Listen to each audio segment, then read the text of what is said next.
पूरा देश भूखा मर रहा है। लेकिन आज स्थिति क्या हो रही है कि देश को खाना देने वाला ही आज भूखा मर रहा है। यूरिया केमिकल की बात करें, इतना महंगाई बढ़ चुकी है खेती के माध्यम से, लेकिन आमदनी जो है पूरी तरह से राजनीति भ्रष्टाचारियों के चक्कर में जो है बढ़ती जा रही है। तो किसान के दर्द को थोड़ा, पहले मैंने कभी कविता गाई है, मैं थोड़ी गलती हो तो क्षमा चाहूँगा।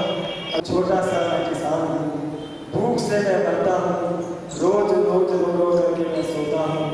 ना मैं हिंदू हूँ ना मैं मुसलमान हूँ, हाँ मैं भारत का किसान हूँ, हाँ मैं भारत का किसान हूँ।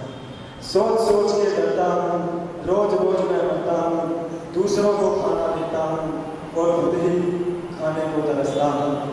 शायद जाने कोई नहीं मैं भूख सताया, खून के आंसू भरता हूँ, मरने से नहीं डरता हूँ, हर चीज को जानता हूँ, फिर भी मैं अनजान हूँ। बदकिस्मती से मैं इस देश का किसान हूँ। हाँ मैं भारत के चाहने वालों, मैं भारत का जवान हूँ और छोटा सा मैं किसान हूँ, छोटा सा मैं किसान। तो मेरा धर्मेंद्र बसंती चोला के साथ आपके भीतर कहते हैं कि जैसा माहौल होता है वैसा ही हमारा जीवन बन जाता है, वैसा ही आचरण हो जाता है। तो देशभक्ति के गीत के साथ हम शुरुआत करेंगे। बोलिए सच्चिदानंद भगवान की जय, भारत माता की जय, वंदे मातरम। ओ मेरा रंग बसंती चोला, मेरा रंग बसंती चोला,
कभी विदेशी का प्रयोग नहीं किया और वह इसी प्रचार के आधार पर जीते रहे कि हमारा संपूर्ण राष्ट्र स्वदेशी अपनाकर संपूर्ण स्वराज्य बने।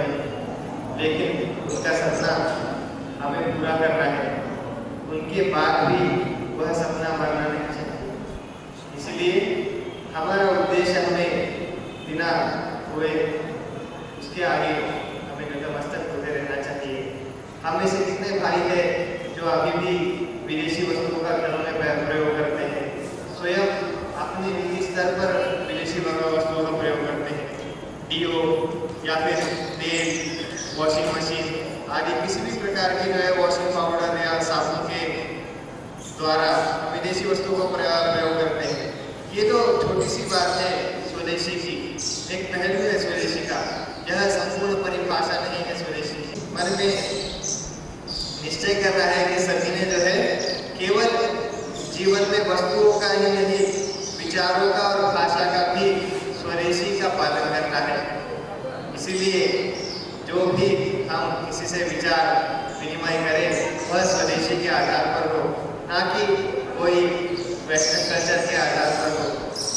यह हमारे जीवन में अगर हम उतारेंगे तभी हमारे बच्चों में संस्कार आएंगे और तभी हमारे बच्चे सलमान खान और माइकल जैक्सन बनने से बचेंगे। नहीं तो उन्हीं की तरह संस्कार और उन्हीं की तरह तैयार होना होगा। तो हम दोनों साथ में ही गाएंगे, क्योंकि मेरी आवाज़ इतनी अच्छी नहीं है। तो कोटि कोटि कंठों से गूंजे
स्वदेशी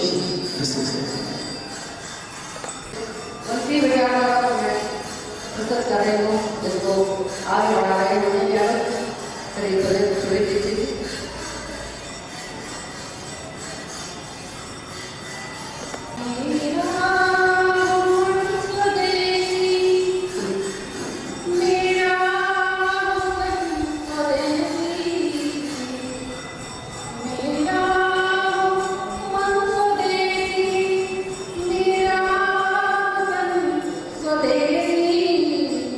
मर जाओ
आइए आप और चटनी प्रदीप जी निश्चित के बीच में समय को लगवाते हुए मैं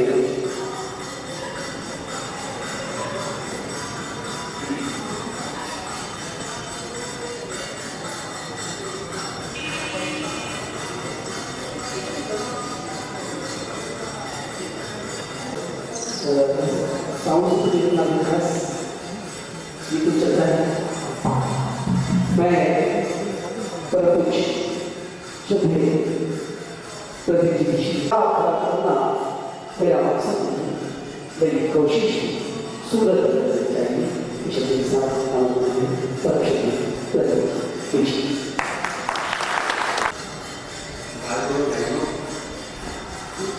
भारत स्वाभिमान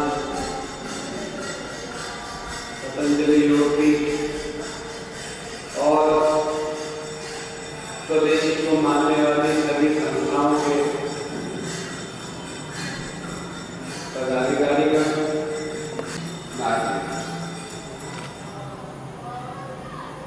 आपके बीच में देवास शहर में एक बार पहले भी आया था संजय भाई से कुछ बातचीत करने के लिए। दोबारा फिर से आपके बीच में उपस्थित हुआ।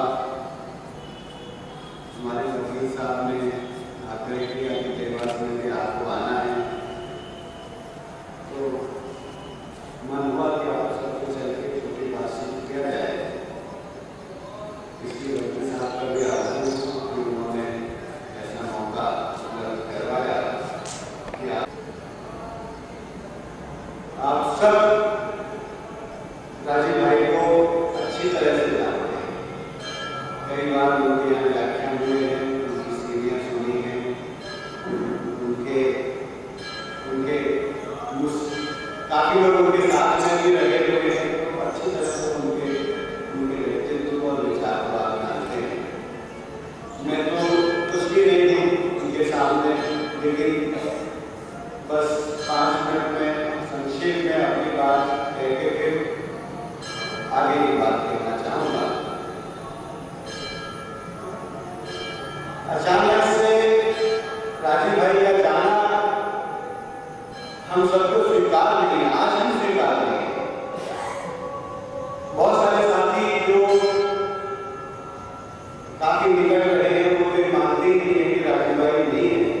उनको तो ऐसा लगता है कि राजीव भाई व्याख्यान देने के लिए गए हुए हैं, 2-4 महीने में वापस लौट के आएंगे तो फिर से उनसे मुलाकात हो जाएगी। ऐसा हम सबको लगता है, हमें भी लगता है, क्योंकि 25 साल से आदत पड़ गई थी 2 महीने बाहर, 3 महीने बाहर, 4 महीने बाहर, फिर थोड़ा सा आए 2-4 दिन के लिए बातचीत में फिर बाहर निकले तो ऐसा लगता है कि अभी कोई यात्रा पे गए हुए हैं, फिर से लौट कर आएंगे, फिर से मुलाकात होगी और नए से नई चीजें शुरू होंगी। लेकिन जैसे जैसे समय बीत रहा है, जैसे जैसे हम आगे बढ़ रहे हैं, जैसे जैसे भारत स्वाभिमान का कारवां आगे बढ़ रहा है, वैसे वैसे हम सबको उनकी कमी काफी महसूस हो रही है। मैं 4 जून को दिल्ली में था और रात में भी वहाँ था। सुबह करीब 5:30 बजे वहाँ से निकला और फिर उसके बाद जब शाम की हरिद्वार में गए तो मैं भी हरिद्वार गया। दूसरे दिन शाम तक हरिद्वार पहुँचा। तो जितने भी साथी थे इस पर से आए थे वो यही कह रहे थे कि अगर राजीव भाई होते तो शायद इस पूरी स्थिति का नक्शा तो दूसरा होता, लेकिन स्वीकार करनी ही पड़ेगी और हम सबको मिलके राजीव भाई की कमी पूरी करनी पड़ेगी। जब राजीव भाई का अंतिम संस्कार हुआ हरिद्वार में तो सामान में स्वामी जी बोला कि स्वामी जी आप ऐसा मत समझिए कि राजीव भाई नहीं है तो कैसे होगा। मैं आपको पूरे विश्वास से कह सकता हूँ कि आज एक राजीव भाई नहीं है, आप 1-2 साल का समय दीजिए, कम से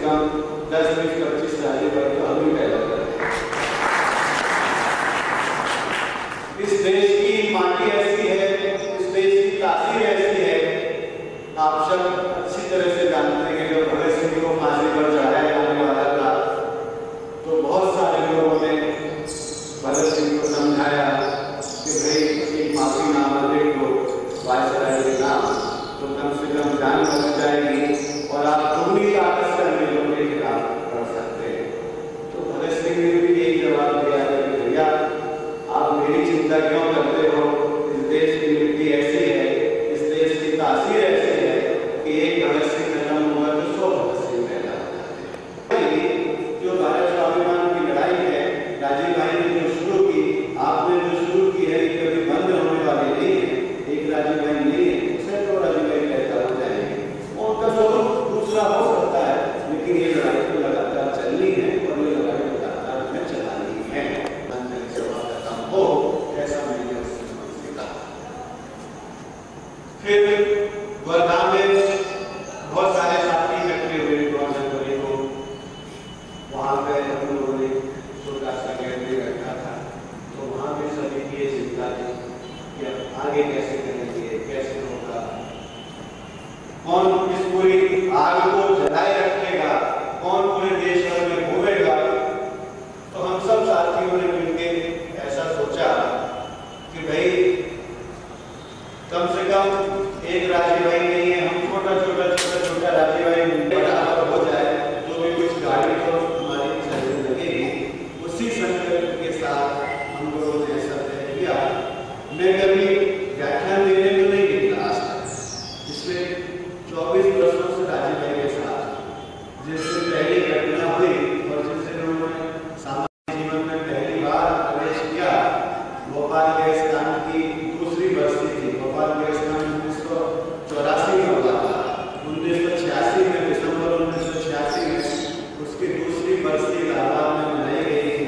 तो एक भोपाल गैस पीड़ित महिला उद्योग संगठन के अब्दुल जब्बार करके हैं, भोपाल शहर में रहते हैं, वो आए थे और उन्होंने अपना बयान पूरे इलाहाबाद के लोगों के सामने रखा कि देखिए इतने हजार लोग मर गए हैं, सरकार मुआवजा नहीं देती है, मुआवजा देती है तो टुकड़े टुकड़े में मुआवजा देती है। सरकार 1000, 2000, 5000, 10,000, 25,000 तक के मुआवजे पर बात कर रही है और जो फॉरेन इंडस्ट्री है उसको सरकार ने बता दिया है, हम कोर्ट में भी जा रहे हैं तो 20 साल लग रहे हैं, 25। बताइए क्या करना है।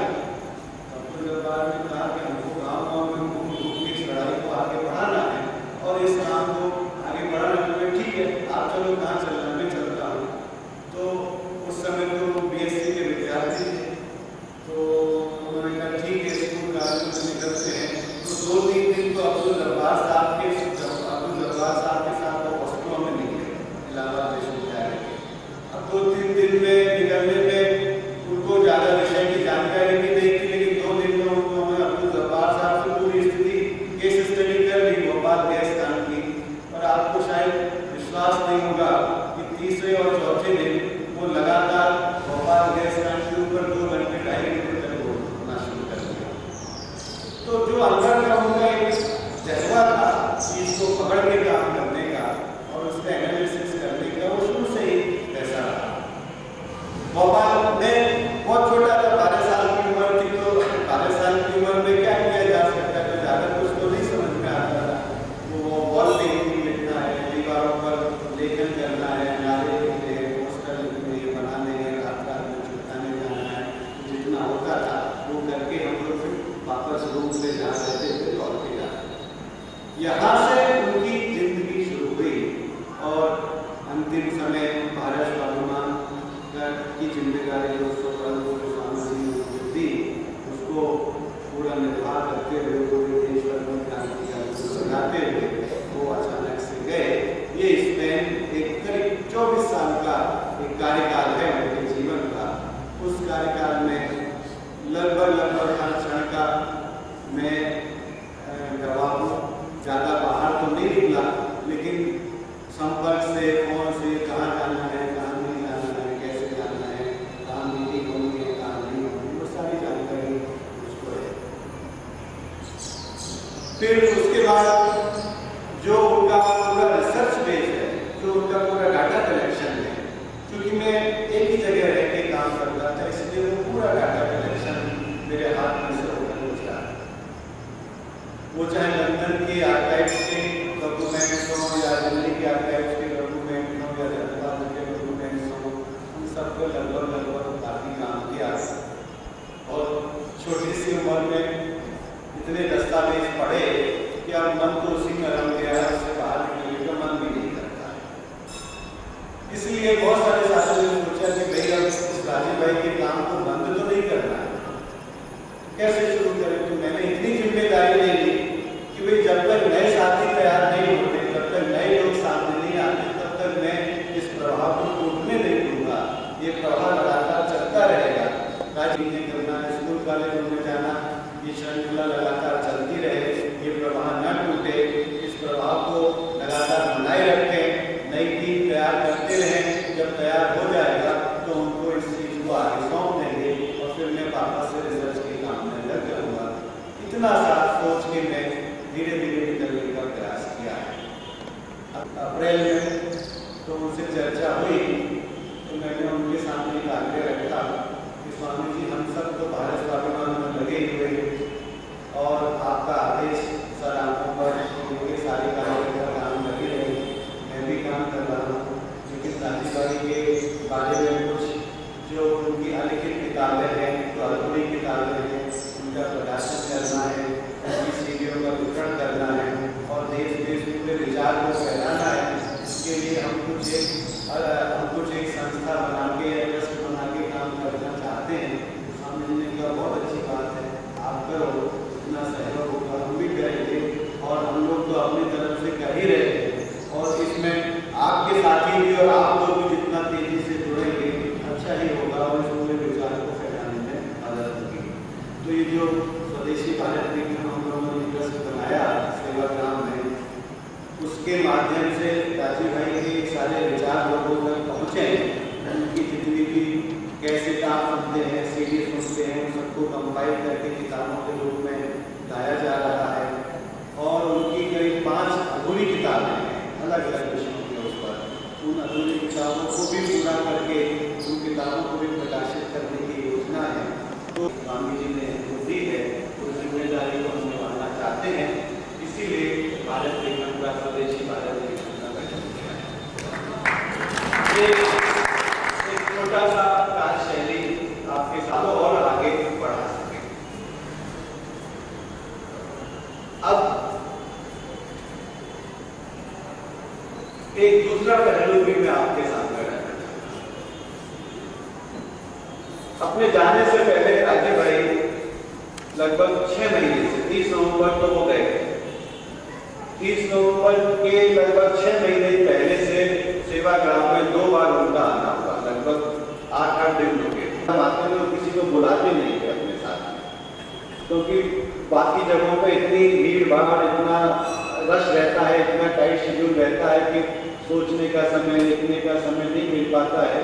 तो जब भी वो सेवाग्राम आते थे तो वर्धा के कार्यकर्ताओं को भी जानकारी नहीं रहती थी कि राजीव भाई आने वाले हैं। नहीं तो वर्धा के कार्यकर्ता भी फिर यहाँ चल रहा है, मीटिंग करनी है, इस गाँव में जाना, उस गाँव में जाना, वो शेड्यूल चलता ही रहता है। तो उन्होंने मना कर दिया था कि वर्धा के कार्यकर्ताओं को भी नहीं बताना है, सिर्फ स्वामी जी को पता रहता था कि वो सेवाग्राम गए हुए हैं, बाकी किसी को नहीं पता। कि उनको अचानक से जाना पड़ा। अब उन सब चीज़ों को हम लिखित रूप में लेके आएंगे। अगले 30 नवंबर तक का हमारा टारगेट है। 30 नवंबर को सेवाग्राम में राजीव भाई की स्मृति में काफ़ी बड़ा फंक्शन करने की योजना है। पहली बरसी है तो देश भर से काफ़ी साथी इकट्ठा हो रहे हैं। तब तक स्वामी जी ने हमको आदेश दिया है कि आप जो भी किताबें हैं कंप्लीट करके आप एक उनको शेप दे दीजिए। लगेगा तो 30 नवंबर को उनका उद्घाटन कर दिया जाएगा और 30 नवंबर से पूरे देश में वो प्रसारित होना चालू हो जाएगा। तो ये हमारे लिए होमवर्क है। इसीलिए मैं अभी बहुत ज़्यादा बाहर नहीं निकल रहा हूँ कि 30 नवंबर तक की ये जिम्मेदारी दी है तो उसे पूरा करना है। तो ज़्यादा बाहर भागेंगे। पूरे देश भर में हम लोग जो भी विचार है इस पूरे विचार को लेकर निकलने की योजना बना रहे हैं और जिन जिन गाँवों में राजीव भाई गए हैं उन सभी गाँवों में जाकर इन सारी बातों को समझाना है और कहना है, ताकि लोगों को ऐसा ना लगे कि राजीव भाई नहीं है। राजीव भाई हैं, उनका काम लगातार चल रहा है, उनके तैयार किए हुए सेनानी लगातार इस लड़ाई में लगे हुए हैं। ये लोगों को लगता रहे और इसमें से कोई नया नेतृत्व निकल सके देश के लिए, ये योजना लेकर हम लोग इसमें साथ में लगे हुए हैं। अब सवाल आज परिस्थिति का है। आप सब वाकिफ हैं, कोई इसमें नई बात मैं करने जा रहे हैं वो कितना गंभीर है और कितना महत्वपूर्ण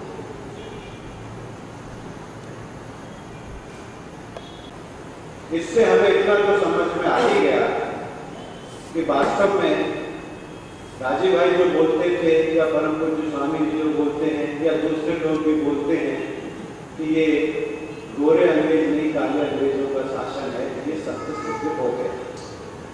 इसके लिए अब इससे ज्यादा सिद्ध करने की जरूरत नहीं लगती, हम सब ऐसा मानते हैं। दूसरा, सरकार कितनी बर्बर हो सकती है ये हमने देखा। आगे इससे भी ज्यादा बर्बर होगी ये भी हमें मन में ठान देना चाहिए।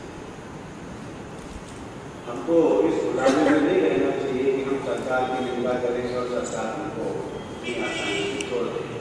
300 लाख कोटी 300 लाख करोड़ का आप कोटि करोड़ रुपए आपको जीवन मरण के सवाल पर लेने पड़ेंगे।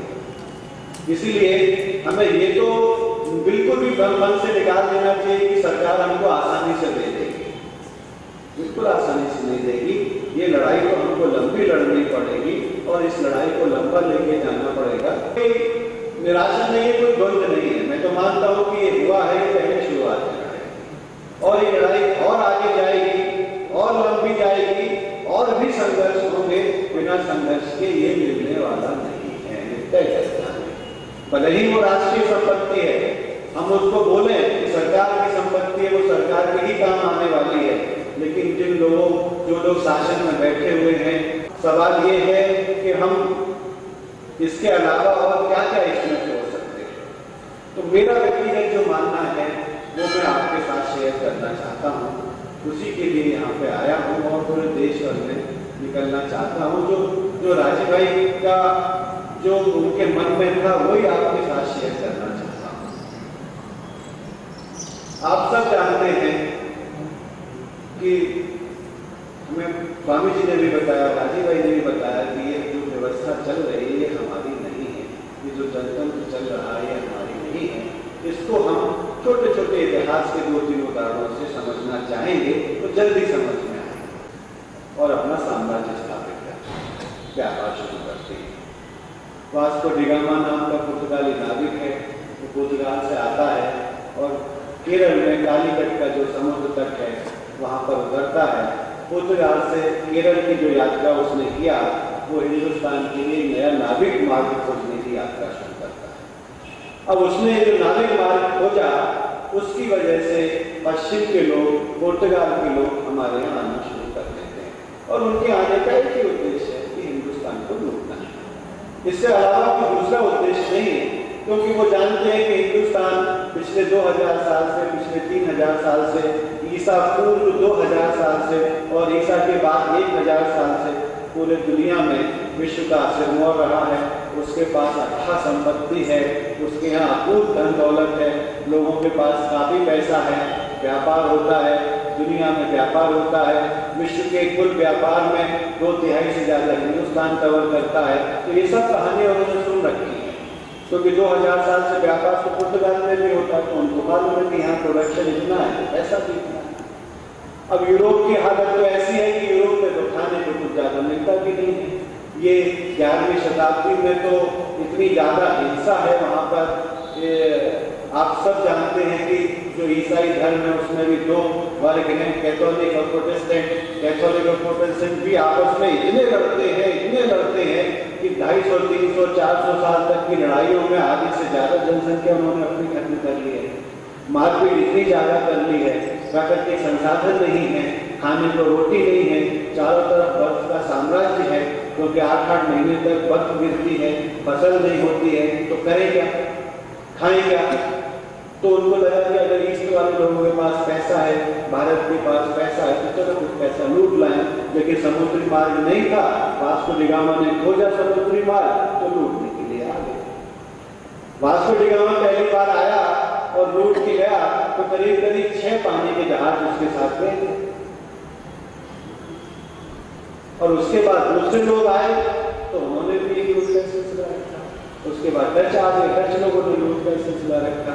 अंग्रेजी लोग तो 1600 में आना शुरू हुए। ईस्ट इंडिया कंपनी ने 1600 में हमारे यहाँ पे पैर रखा है और फिर सूरत में कोठी बनाई, सूरत में कोठी बना के अपना काम धंधा शुरू किया।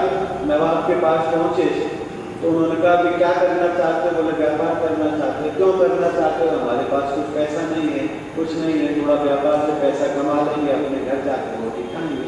तो हमारे यहाँ से भी राजा दान भी हुआ करते, तो जाओ करो व्यापार। उस समय उनको ये समझ में नहीं आया होगा कि अंग्रेज लोग व्यापार करके करके क्या करने वाले हैं, तो उन्होंने परमिशन दे दी, लाइसेंस दे दिया।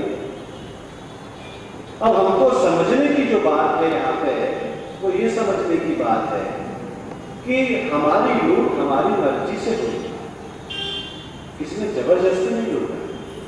हमने लाइसेंस दिए हैं लोगों को, आज भी दे रहे, आज भी लूट हमारी मर्जी से ही होगी। चाहे एमओयू साइन होते हो, चाहे मल्टीनेशनल आते हो, चाहे विदेशी लोग आते हो, या हमारे नेता लोग तो हमारी मर्जी से बोल रहे हैं, हम उनको परमिशन दे के बैठे। इसलिए हमारे लोगों ने लाइसेंस दिया है। बस इतना ही था कि हमको समझ में नहीं आया उस समय कि लूटने के लिए आए हैं, व्यापार करने के लिए आए हैं। व्यापार का मतलब लूटना होता है, तो हमको 200 साल बाद समझ में आया। अंग्रेजों ने धीरे धीरे क्या किया कि यहाँ के जो राजा थे, यहाँ के जो महाराजा थे, उनके साथ दोस्ती करना शुरू किया। 20, 25, 50 लोगों की फौज बना ली। फौज बना के उनका एक ही काम था, किसी भी राजा के पास जाते, बोले देखो हमारे पास 50 लोगों की सेना है, आप हमको अगर अपने साथ रखेंगे तो हम विरोधी राजा को आके पछाड़ देंगे कि हमको थोड़ा सा यहाँ पर व्यापार करने का मौका मिले। ठीक है, व्यापार कर लीजिए और हमारी रक्षा करते रहिए। तो राजाओं को अपने बस में कर करके ईस्ट इंडिया कंपनी ने अपना साम्राज्य स्थापित किया। 1600 से लेके और 1757 तक ईस्ट इंडिया कंपनी ने कुछ नहीं किया है। राजाओं से दोस्ती की है, उनसे चार्टर लिखवाया है, उनके साथ हलफनामा लिखवाया है, दोस्ती की है और हिंदुस्तान को लूटा है। समझौता था, एक तरह का समर्पण था। बंगाल का नवाब, उस जमाने का जो बंगाल था वो काफी बड़ा एरिया, आधा लगभग आधा हिंदुस्तान आप मान के चलिए, ऐसा आधा नहीं तो 2/3, 1/3 तो था ही, 1/3 ऐसा मान के चलिए। पूरा बिहार, पूरा उड़ीसा, पूरा बंगाल, पूरा नॉर्थ ईस्ट और नॉर्थ ईस्ट के साथ साथ लगभग बिहार के बाद फिर नॉर्थ वेस्ट प्रोविंस शुरू हो जाते हैं। तो बिहार तक का हिस्सा पूरी इंडिया कंपनी ने बोला जी हमसे दोस्ती कर लो। तो नवाब सिराजुद्दौला का जो नाना था, अली वर्दी खान उनका नाम था, तो अली वर्दी खान ने नवाब सिराजुद्दौला की चिट्ठी लिखी। उसमें चिट्ठी में उसने लिखा कि देखो मैं तो बूढ़ा हो गया और कभी भी जा सकता हूँ, लेकिन पूरे देश का जो हाल देख रहा हूँ वो देखते हुए मैं एक सलाह देना चाहता हूँ कि ये जो अंग्रेज लोग हैं ये कहते तो ये हैं कि हम आपसे दोस्ती करना चाहते हैं, लेकिन दोस्ती के बहाने दरअसल ये हिंदुस्तान पर कब्जा करना चाहते हैं। इस आशय का पहला पत्र अली वर्दी खान ने सिराजुद्दौला को लिखा। तो उससे पहले ये आभास ही नहीं हुआ लोगों को कि हो क्या रहा। जब अली वर्दी खान ने लिखा तो उनको लगा कि शायद हमारे नाम ठीक बोल रहे होंगे, तो उन्होंने रिफ्यूज कर दिया कि हम आपसे दोस्ती नहीं करेंगे, आपसे कोई समझौता नहीं करेंगे। तो इन्होंने धमकी दी कि दोस्ती नहीं करोगे हम आपसे युद्ध करेंगे। तो उन्होंने कहा ठीक है युद्ध कर लेते हैं। अब युद्ध जब होने का तय हो गया और प्लासी का मैदान कैलकाटा से लगभग 150 किलोमीटर के आगे की स्थिति है, मुर्शिदाबाद और कैलकाटा के बीच में प्लासी का मैदान है, वहां पर युद्ध होना था। सिराजुद्दौला की सेना 18,000 थी और अंग्रेजों के पास 1700-1800 की सेना थी। तो ये तो वो भी जानते थे कि अगर लड़ाई हुई तो हम तो जीत पाएंगे नहीं, क्या करेंगे। तो उन्होंने जो सिराजुद्दौला का जो सेनापति था मीर जाफर, उसको पटाया और उसको बोला कि देखो जी आप अगर हमारे साथ दोस्ती करोगे, मिल जाओगे, तो हम आपको बंगाल का नवाब बना देंगे, नहीं तो सिराजुद्दौला तो कभी बनने नहीं देगा। अली वर्दी जो मीर जाफर था उसको लगा, लालची तो था ही वो, लेकिन उसको लगा कि शायद अंग्रेज हमको राजा बना देंगे। वो उसकी बात में आ गया। उन्हें क्या करना है? कुछ नहीं करना, सिर्फ एक ही काम करना है कि जब युद्ध शुरू हो तो युद्ध शुरू होने के 10 मिनट के अंदर आपकी सेना हमारा आत्मसमर्पण कर दे हमारे सामने, इतना ही करना है, क्योंकि नवाब नहीं होगा युद्ध में, आपके ही हाथ में सारी कमान है, तो आपसे तो इतना करना कि हमारी सेना के सामने आत्मसमर्पण कर देना, बाकी सेना तो फिर आपका आदेश मानेगी। तो वही हुआ, युद्ध शुरू हुआ और 10 मिनट के अंदर मीर जाफर ने अंग्रेजी सेना के सामने आत्मसमर्पण कर दिया। और अंग्रेजी सेना में अब आप कल्पना करिए कि उन 1700-1800 सैनिकों ने 18,000 सेना को बंदी कैसे बनाया पता नहीं, उनको बंदी बनाया और बंदी बना के किले में डाल दिया और नवाब के पास पहुंच गए कि हमने तो आपकी सेना को बंदी बना दिया है, अब आप ये कुर्सी खाली करो। तो उन्होंने कुर्सी खाली तो नहीं की, तो उन्होंने उसकी हत्या करवाई, सिराजुद्दौला की हत्या कर दी और मीर जाफर को बंगाल का नवाब बना दिया। मीर जाफर को बंगाल का नवाब बनाते ही उन्होंने उनसे समझौता लिखवाया कि आपको पूरे बंगाल प्रांत में व्यापार करने का अधिकार है। ये अधिकार पत्र उन्होंने अपने हाथ में ले लिया और उसके बाद मीर जाफर की भी हत्या करवा दी। यहाँ से हिंदुस्तान की तकदीर बदल गई। ईस्ट इंडिया कंपनी जो अब तक सिर्फ व्यापार, ईस्ट इंडिया कंपनी ने हिंदुस्तान में शासन स्थापित करना शुरू कर दिया। खुद डायरेक्ट शासन वो नहीं करती थी, बस राजा अगर हमारी मर्जी का है तो तुम हमारी मर्जी के हिसाब से काम करो, नहीं है तो तुमको हटा देंगे, आपका भतीजा भांजा जो भी कोई आपका रिश्तेदार होगा उसको गद्दी पर बैठा देंगे, शासन हमारे हिसाब से चलेगा। डायरेक्ट शासन नहीं करते थे, शासन भारतीय राजा ही करते थे, लेकिन उनकी मर्जी से करते थे। तो 1757 से लेकर और 1833 तक, 1833 में ईस्ट इंडिया कंपनी का साम्राज्य खत्म हुआ है, तो 1757 से 1833 तक उन्होंने पूरे देश भर में लूट का साम्राज्य स्थापित कर दिया और उस लूट के साम्राज्य से ही इंग्लैंड में औद्योगिक क्रांति हुई है।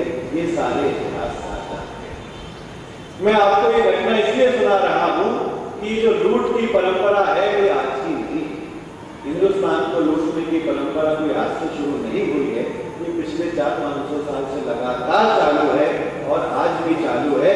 ये उसी का एक धागा है जो आज तक लगातार चलता चला आ रहा है। 1833 में इंग्लैंड की महारानी ने बोला कि भाई अब आप अपना शासन खत्म करिए, डायरेक्ट हमारा रूल होगा। ईस्ट इंडिया कंपनी ने कहा कि भाई हमने 200-250 साल शासन किया है, आपको ऐसे कैसे दे दें, इसकी कीमत लगेगी। तो उनका क्या कीमत लगेगी? तो जो सौदा तय हुआ, ये की घटना किसी को मालूम नहीं है, हमें बताई जाती है इसलिए मैं बता रहा हूँ। जो सौदा तय हुआ वो 15 लाख पाउंड में तय हुआ। ईस्ट इंडिया कंपनी ने ब्रिटिश साम्राज्य को भारत सौंपने का 15 लाख पाउंड में सौदा तय किया और वो 15 लाख पाउंड हिंदुस्तान को ही चुकाने पड़े। ये भी एक गंभीर सवाल है। इंग्लैंड अपनी जेब से देता ना, या इंग्लैंड की सरकार अपनी जेब से 15 लाख पाउंड देती ईस्ट इंडिया कंपनी को, लेकिन उन्होंने अपनी जेब से नहीं दी। हिंदुस्तान के ऊपर टैक्स लगा के उन्होंने 15 लाख रुपए निकाले और वो 15 लाख रुपए ईस्ट इंडिया कंपनी को दिए, हिंदुस्तान के ऊपर साम्राज्य स्थापित हुआ। अब ये दूसरा महत्वपूर्ण मोड़ है। दूसरा महत्वपूर्ण मोड़ इसलिए है कि ईस्ट इंडिया कंपनी जो शासन करती है वो हमारे कानून से करती है, उन्होंने अपने कानून नहीं बनाए। लेकिन जैसे ही इंग्लैंड के लोगों ने यहाँ पर शासन करना चालू किया, वैसे ही उन्होंने यहाँ पर रूल ऑफ लॉ की स्थापना की। रूल ऑफ लॉ माने सीधे से शब्दों में कि उन्होंने एक कानून का स्ट्रक्चर बनाया और ये बोला देश के लोगों को कि ये कानून है, इसका पालन करना हमारा धर्म है और इस कानून के हिसाब से ही पूरा भारत चलेगा। इसको उन्होंने रूल ऑफ लॉ का नाम दिया। उससे पहले हिंदुस्तान में रूल ऑफ नहीं चलता। कोई बाप दादा खेती करते आ रहे हैं, सालों से उनके खेती करते आ रहे हैं, उनके बच्चों को खेती ऑटोमेटिकली मिल जाती है, प्रकृति का नियम, कोई लिखा हुआ नियम नहीं है, इसके लिए कोई कानून नहीं बनाया किसी ने। गांव के स्कूल चल रहे हैं, गांव वालों ने तय कर लिया कि हमारे यहाँ स्कूल चल रहा है, इतना अनाज हम स्कूल को देंगे, इतना अनाज टीचर को देंगे और ऐसे हमारे बच्चे बच्चे पढ़ेंगे, पढ़ के खेती का काम करेंगे या लोहारी का काम करेंगे या काम धंधा करेंगे, बिजनेस करेंगे, क्या करेंगे, जो भी एक प्राकृतिक नियम बना है, सदियों से बनाया हुआ है, उसमें समाज चलता है और उसके हिसाब से काम चलता है। लेकिन 1833 के बाद ये सारे नियम खत्म कर दिए और हिंदुस्तान में रूल ऑफ लॉ, ये जो रूल ऑफ लॉ है ये ही हमारे गले का फंदा है। मेरा ऐसा मानना है कि रूल ऑफ लॉ का आना और अपने नियम कायदे कानून का खत्म होना मतलब स्वदेशी का खात्मा, स्वदेशी विचारों का खात्मा होना, स्वदेशी समाज का खात्मा होना, स्वदेशी उद्योग धंधों का खात्मा होना और स्वदेशी की जो पूरी परिपाटी हजारों सालों से हिंदुस्तान में चल रही थी। लोग अपना उद्योग चलाते थे, लोहा बनाते थे, कोई स्टील बना रहा है, कोई पीतल बना रहा है, कोई चांदी बना रहा है, कोई सोना बना रहा है। सारी तकनीकें राजीव भाई के व्याख्यानों में आपने सुनी है, इसलिए मैं दोहराना नहीं चाहता, लेकिन एक सिर्फ संदर्भ दे रहा हूं कि एक जीता जागता समाज है। अगर सोने की चिड़िया है तो कोई हवा में सोने की चिड़िया नहीं बन गया है।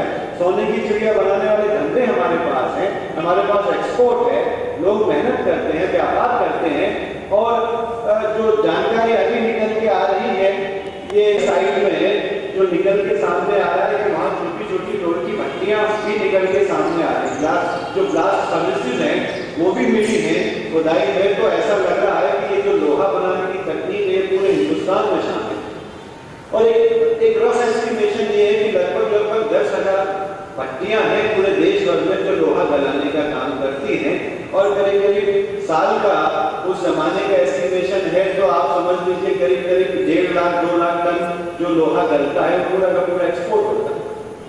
यहाँ किलो में लोहा नहीं लगता, सिर्फ जो पत्थर है पत्थर को ज्वाइन करने के लिए लोहे की कील थी जो पत्थर को एक पत्थर से ज्वाइन करती थी, उतना ही पूरे जहाज बनाते थे उस समय, तो जहाज में लोहा लगता है, बाकी का लोहा एक्सपोर्ट होता है सारा का सारा।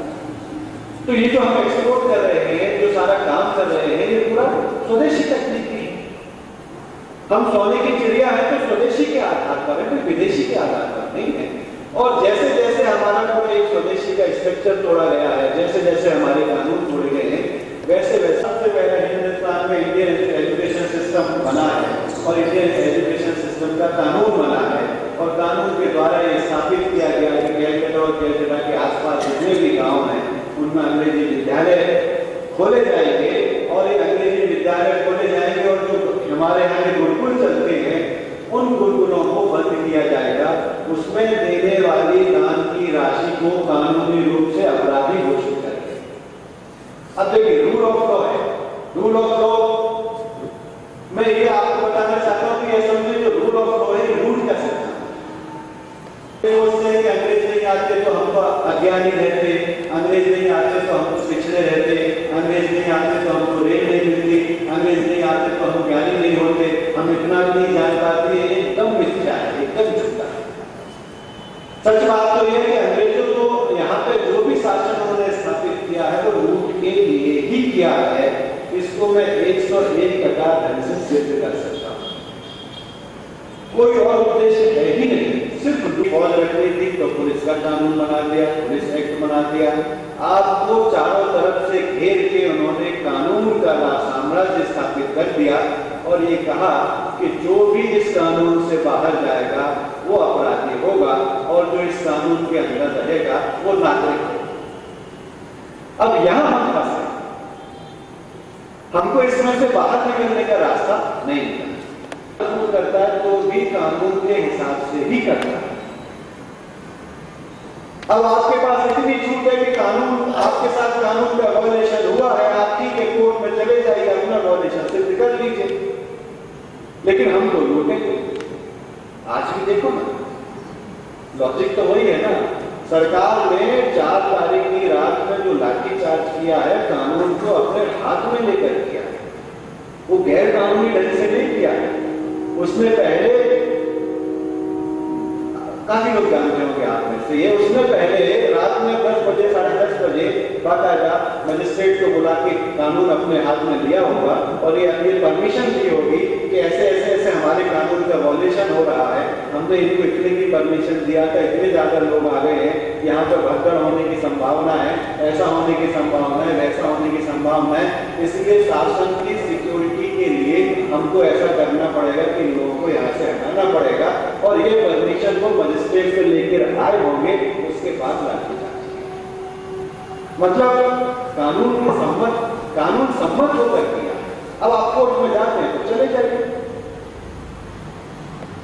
इसलिए मैं कह रहा हूं कि ये जो कनेक्टिविटी है ठीक वही है जो अंग्रेजों के जमाने की। ये जो कानून का शासन है, ये जो कानून का रूल है, ये असल में हमको बांधे रखने के लिए, गुलामों को बांधे रखने के लिए। अच्छा, ये बनाते हैं, इतने तरह की चीजों का शोध करते हैं, इतनी सभ्यताएं स्थापित करते हैं। 5000 साल से 50,000 साल से भारत की सभ्यता चली आ रही है। उन्होंने राज्य के कानून बनाए हैं, राजा को कैसे काम करना है उसके कानून बनाए हैं, नगर को कैसे काम करना है उसके कानून बनाए। रूल ऑफ लॉ क्यों नहीं बनाए? सोचने की बात है, रूल ऑफ लॉ इंग्लैंड में ही क्यों बना?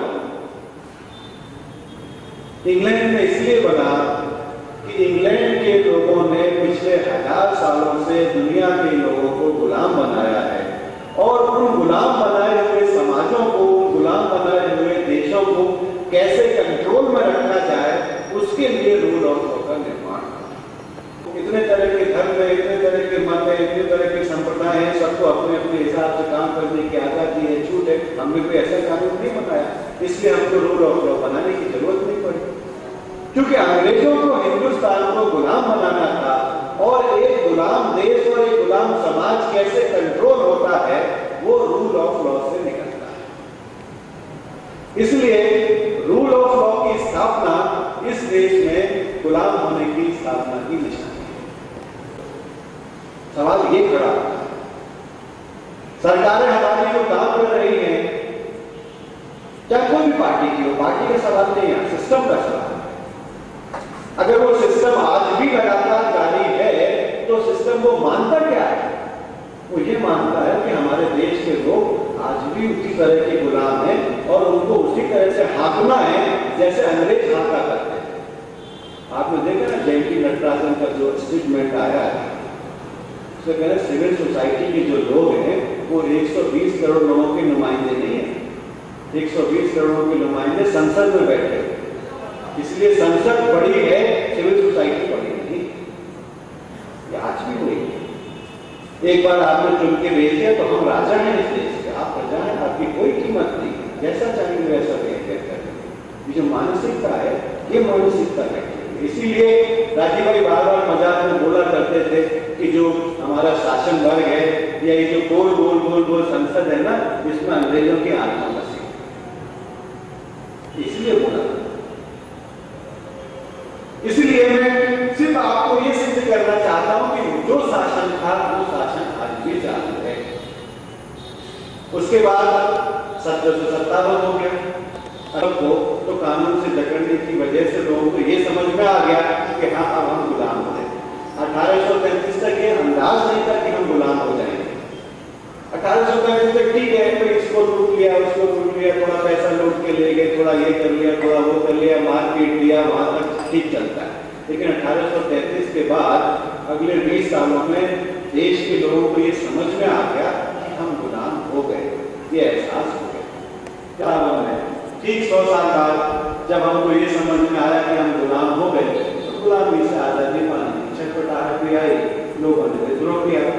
वो विद्रोह सेना के माध्यम से हुआ, क्या अलग बात है, लेकिन सेना उस विद्रोह का एक प्रतीक मान। अगर आप 1857 की पूरी कहानी देखें, पूरा उसका एक रहस्य अपने सामने लाए, तो 1857 में सैनिकों ने तो सिर्फ शुरुआत की, बाकी की लड़ाई तो हिंदुस्तान के गांव और में। आपको विश्वास नहीं होगा, लोहार लोगों ने जो फरसे बनाए हैं, जो हथियार बनाए हैं, अपने पैसे से हथियार बना के सप्लाई किए। जब ये क्रांतिकारी लोग दिल्ली पहुंचे और दिल्ली में बगावत हुई है और दिल्ली में हम जीत गए हैं, मेरठ से लेकर दिल्ली तक पूरा कत्लेआम गांव के लोगों ने मचाया, सिपाहियों ने नहीं मचाया। इसका मतलब लोगों के एहसास था कि हम गुलाम हो गए हैं और हमें इस गुलामी में से निकलना है। ये हमको 300 साल में समझ में आया। की है कि हमारे ही कुछ लोगों ने, हमारे ही कुछ राजाओं ने अंग्रेजों के पास पहुंच नहीं थी। उस जमाने में मेरे ख्याल से 12,000 या 13,000 की सेना, जो अंग्रेजी मूल सेना है, तो 12-13,000 से पूरे देश को कंट्रोल करना उनके लिए संभव नहीं था। तो उन्होंने यहाँ के राजाओं को भी मिलाया फिर से, तो यहाँ के राजाओं की जो सेना थी वो उसके साथ मिलकर पूरे देश को फिर से कंट्रोल किया। 1857 जीतते जीतते हमारे हाथ से गया। क्यों? क्योंकि हमारे पास ऐसा कुशल नेतृत्व नहीं था जो उस समय पूरे देश को एक दिशा में ले जा सकता था। पूरे सरकार को ये जो क्रांति हुई ना, उसके बाद सरकार ने पूरा ओवरहालिंग किया। जो अंग्रेजी सेना थी, अंग्रेजी जो लोग थे, साम्राज्य जो था, उसने पूरी अंग्रेजी सेना की और पूरा प्रशासन की ओवरहालिंग की। उस ओवरहालिंग में लगभग ऐसा मानना चाहिए कि 60 लाख पाउंड का कर्जा फिर से हिंदुस्तान के ऊपर चढ़ा। 60 लाख पाउंड हिंदुस्तान से खींचा उन्होंने, किसानों से, मजदूरों से, लगान लगा के, राजाओं से छीन के, इससे टैक्स, उससे टैक्स, दुनिया भर का जो टैक्सेशन लगाया वो हिंदुस्तान को दोबारा से बांधने के लिए लगाया। और जो देश स्वावलंबी है, जो देश स्वदेशी है, किसी से भीख नहीं मांगता, किसी से उसने उधार नहीं मांगा आज तक, दुनिया को दिया ही है, वो देश 1860 में 60 लाख पाउंड का कर्जा अपने सर पर रखकर बैठा हुआ। किसकी वजह से? अंग्रेजी हुकूमत की वजह से। और ये कर्जा 1901 या 2 में फिर से दोबारा आया, और उसके बाद फिर जो कुछ है हम सब जानते हैं। देश आजाद हो गया। अब जो देश आजाद हुआ उसमें दो के साथ साथ आर्थिक आजादी चाहिए, और इसी के लिए पूरे आजादी के संग्राम में स्वदेशी का आंदोलन चला। एक धारा थी कांग्रेस की पूरी एक धारा थी जो बोलती थी ये तो 1917 में ही कांग्रेस से सत्ता लेने के लिए तैयार है अपनी शर्तों। अंग्रेजों ने कहा कि ठीक है, हम इतना, आपको लगता है कि हमने आपको गुलाम बनाया तो इतना कर देते हैं कि जो हम इलेक्शन करवाना चाहते हैं उसमें आप अपने नुमाइंदे भी खड़े कर दीजिए, हमारी पूरी संसद होगी, उसमें 2-4-5 लोग आपके भी शामिल हो जाएंगे, तो आपको आपका प्रतिनिधित्व भी हो जाएगा। तो कांग्रेस वाले इसको भी तैयार करना बहुत अच्छी बात है। गांधी जी लोग नहीं, पूरी आजादी चाहिए, आपके शासन में सहभागिता नहीं चाहिए, पूरी आजादी। तो लोगों ने कहा गांधी जी मना कर रहे हैं, होनी चाहिए। 1935 में फिर से ऐसा हुआ, एक बार फिर से अंग्रेजों ने लालच किया, आप ले लो फिर से, सब आधे आजादी ले लो, आधे आपके लोग हो जाएंगे, आधे हमारे लोग हो जाएंगे। गांधी जी फिर से आगे लगा नहीं, पूरी आजादी। मैं इसलिए कह रहा हूं कि स्वतंत्रता संग्राम में भी 2 धाराएं चली हैं जो बार बार अंग्रेजों के लालच में शामिल होने के लिए तैयार है कि नहीं, हमें तो जो है आप दे दो साहब, जितना है उतना दे दो, कोई दिक्कत नहीं। ये तो ऐसे क्रांतिवीर थे जिन्होंने पैर फंसा के रखा है, नहीं चाहिए तो पूरी आजादी चाहिए, उसके नीचे की कीमत में नहीं चाहिए। और अंत में जब अंग्रेजों ने देखा कि हम इनको शामिल नहीं कर पा रहे हैं तो उन्होंने ट्रांसफर ऑफ पावर की पूरी कहानी रचता है। अब दुर्भाग्य हमारा ऐसा कि हम उसको भी नहीं समझ पाए। हमने 150 साल तक जिसके लिए लड़ाई लड़ी और इस 150 साल में 6.5 लाख क्रांतिकारियों को खोया, और उसके बाद हम ट्रांसफर ऑफ पावर पर साइन करने के लिए तैयार हैं, शायद इससे ज्यादा शर्मनाक कोई इस देश के लिए कुछ हो नहीं सकता। ये जो समस्या है ना, ये जब तक हम नहीं समझेंगे तब तक हमको आज की स्थिति की कोई अंदाज नहीं लगेगा। अब ट्रांसफर ऑफ पावर में आप एग्रीमेंट करके बैठे हुए हैं कि इस कानून की व्यवस्था को तो आप बदल ही नहीं सकते, अब बदलेगा सवाल ये। जब आप समझौता करके बैठे हुए हैं और आपने पूरा लिख के दिया हुआ है कि भाई हम इस आपका जो जितना भी साम्राज्य है, जितने भी नियम कायदे कानून है, जितने भी आपने व्यवस्थाएं बनाई है, इनको हम नहीं बदलेंगे, ऐसी की ऐसी चलेगी। और सुभाष चंद्र बोस के सवाल पर तो हमने समझौता कर रखा है ना, जैसे बॉडी मिलेगी हम अंग्रेजों को सौंप देंगे, शर्मनाक क्या है। ट्रांसफर ऑफ पावर में जो लिखा हुआ है, अभी उसका अध्ययन चालू है, राजीव भाई ने निकलवाया है उसको, वहां से थोड़ा बहुत अध्ययन करना चालू है, लेकिन उसको अध्ययन करने से जो अंदाज लग रहा है वो ये लग रहा है कि अंग्रेजों के बनाए हुए साम्राज्य को हम अक्षरशः पालन करेंगे, ऐसा एग्रीमेंट उन्होंने कर रखा है। इसलिए हमको ये बात समझ लेनी चाहिए कि जब तक हम इन सारे सवालों को नहीं उठेड़ेंगे तब तक जनता को भी नहीं पता चलेगा। आगे ऐसा नहीं है, आप एक सामान्य रूप में देखो, अंग्रेजों ने भी पिछले 50 सालों में अपने बहुत कुछ बदल दिया, अमेरिका वालों ने भी बदल दिया, हमने नहीं बदला, क्यों नहीं बदला?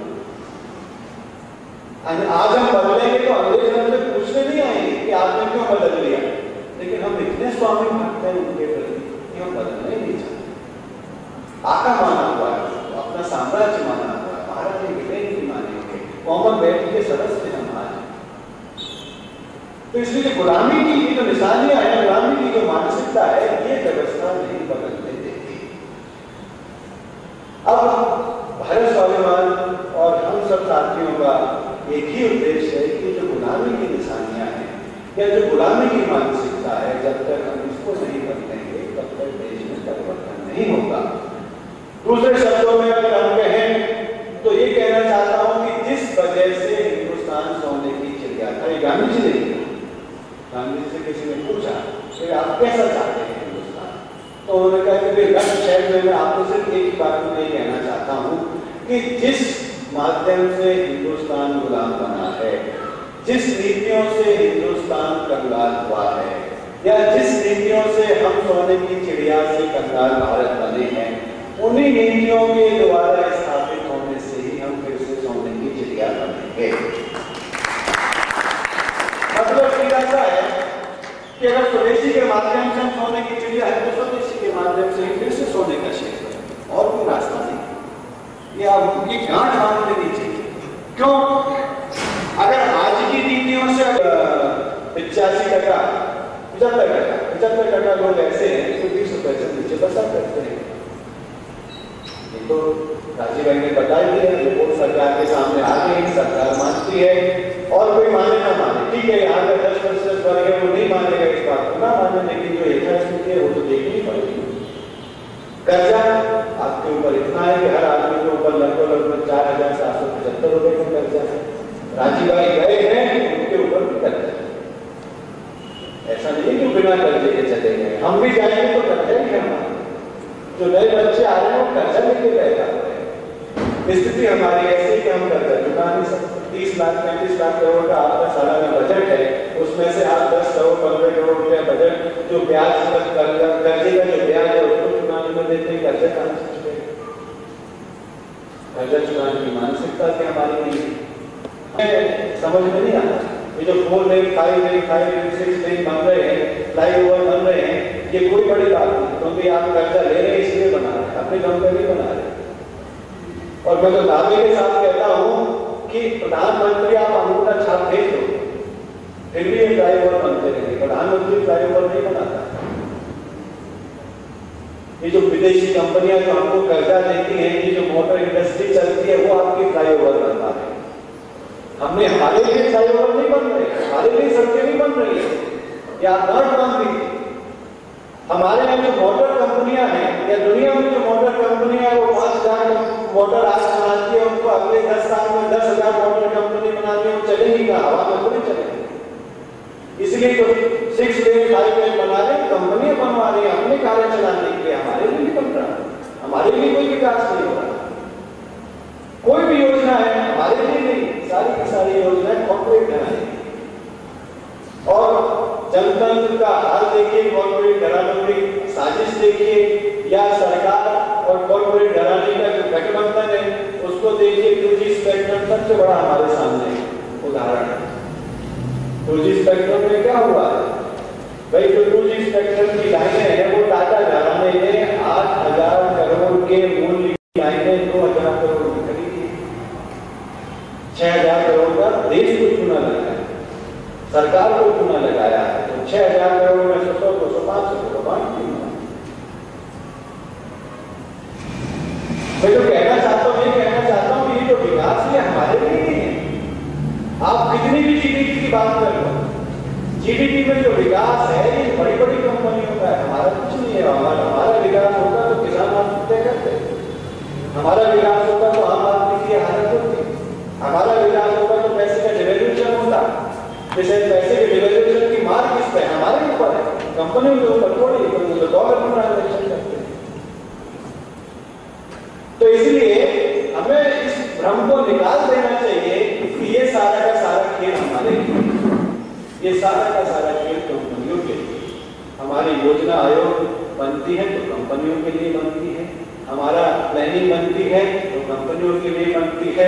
दुर्भाग्य इस देश का ऐसा है कि बजट में 80% नॉन प्लान्ड एक्सपेंडिचर पर खर्च होता है, 20% प्लान्ड एक्सपेंडिचर पर खर्चा होता है। करेंगे इस देश में भाई आपने जो योजना बनाई है गरीबों के लिए वो प्लान्ड एक्सपेंडिचर है, उसका खर्चा नहीं होता है तो 80% नॉन प्लान्ड एक्सपेंडिचर है। तो उनके लिए क्या करते हैं? लोन बांध के ले आते हैं। जो चल रहा है देश ना, ये हमारे लिए नहीं चल रहा, ये भ्रम में हमको नहीं रहना चाहिए। ये देश बड़ी बड़ी कंपनियों के लिए चल रहा है, बड़े बड़े पूंजीपतियों के लिए चल रहा है। अपर मिडिल क्लास के लिए जितने घोटाले आप देख रहे हैं उससे बड़े घोटाले होने की तैयारी है।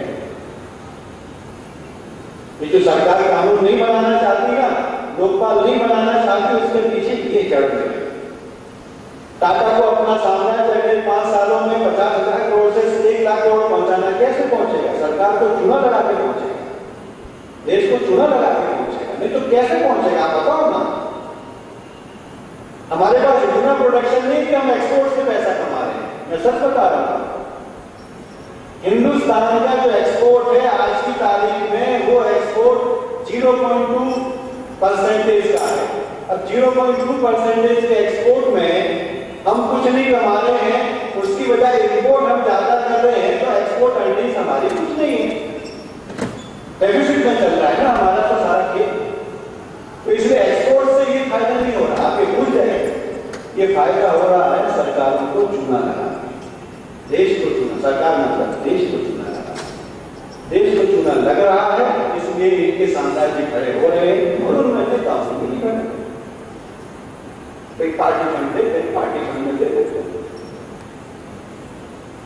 मैं नाम देके तो नहीं कहना चाहता, लेकिन ऐसे औरतों के घराने जिनके बारे में सारी कहानी जानते हैं कि वो जीरो से लेके और आज बने हैं, जो कैसे बने, चीटी करके बने, रेशम नहीं किए हमने, देश को चूना लगाया, सरकार को चूना लगाया। हमारे लोग गरीब हैं तो इसलिए गरीब है कि इन्होंने सारा का सारा कब्जा कर रखा है। कानून ऐसे है कि आपके पास 100 करोड़ रुपए है तो आपको 500 करोड़ का लोन मिल सकता है, लेकिन जिसके पास कोई पैसा नहीं उसको कोई लोन नहीं मिलता। इसके लिए व्यवस्था चल रही है। तो इसलिए जो अंग्रेजों का साम्राज्य था वो आज जैसा का वैसा है। इसलिए हमें चकाचौंध में नहीं जाना चाहिए कि ठीक है गाड़ी आ गई, घोड़ा आ गया, ये आ गया, हमको थोड़ा लालच है, $9.5 बिलियन आ रहा है तो इसका 2 ही काम होना है। आज नरेगा में सरकार अगर 100 रुपए दे रही है तो अगले साल नरेगा में 500 रुपए मांगेगी। या जान जैसे जैसे भ्रष्टाचार के खिलाफ आंदोलन तेज होगा, जैसे जैसे सरकार के ऊपर कुठाराघात होगा, वैसे वैसे सरकार पैसे की बरसात करेगी। और पैसे की बरसात किसानों में भी होगी, नेताओं में भी होगी और ब्यूरोक्रेसी में भी होगी। ब्यूरोक्रेसी और नेताओं ही है जो इस पूरे देश को कुचलने के लिए तैयार है। सामान्य आदमी तैयार नहीं बैठा, ठीक है, फौज की तनख्वाह बढ़ा देंगे कि क्या चाहता है, ब्यूरोक्रेसी की तनख्वाह बढ़ा देंगे क्या चाहता है, कोई फर्क नहीं पड़ता, क्योंकि उनको अपने कंट्रोल में रखना है, उनको देश की बात नहीं समझनी। बार-बार मन कहता है कि ये हमारी सरकार है, नहीं, ये सवाल किसी पार्टी का नहीं है, सवाल ये पूरे तंत्र का है। अगर हम इस तंत्र को जिंदा रखना चाहेंगे तो हम ये देखेंगे जो हो रहा है। इसलिए व्यवस्था परिवर्तन की बात जो प्रधानमंत्री बोलते हैं या राज्यपाल बोलते हैं, वो व्यवस्था परिवर्तन की बात इतने गहरे सवालों पर जाकर खड़ी होगी कि हमको समझना और ये भी तय करना पड़ेगा कि अगर इसमें से कोई विधान है तो स्वदेशी के रास्ते से ही है और कोई रास्ता नहीं है, कोई रास्ता नहीं, दुनिया में कोई रास्ता नहीं। आपने जो अर्थव्यवस्था बनाई है, आपने जो कानून बनाए हैं, आपने जो पार्लियामेंट डेमोक्रेसी बनाई है, आपने जो सिस्टम बनाया है, वो दुनिया को लेके ही तो बनाया है। भाई हमारा सारा का सारा कानूनी स्ट्रक्चर ब्रिटेन के यहाँ से आया है, हमारा पूरा न्यायपालिका का स्ट्रक्चर और जो पार्लियामेंट्री डेमोक्रेसी है ये ब्रिटेन और अमेरिका की जॉइंट गया है, अब 7 साल से इसको चला के देख लिया है, अब इससे ज्यादा कितना चला के देखना है। तो इसीलिए गांधी जी का वो वाक्य आज भी उतना ही सत्य है कि हिंदुस्तान को अगर वापस से स्थापित करना है, उसकी पुनर्स्थापना करनी है, लोगों को रुचि देनी है, लोगों को रोटी देनी है, तो स्वदेशी से ही हो सकता है और कोई रास्ता दुनिया में नहीं है। एक दूसरे का धन्यवाद, आपस में एक दूसरे की समझ बढ़ाती रहे कि भैया जब बहुत अंधकार होता है या जब बहुत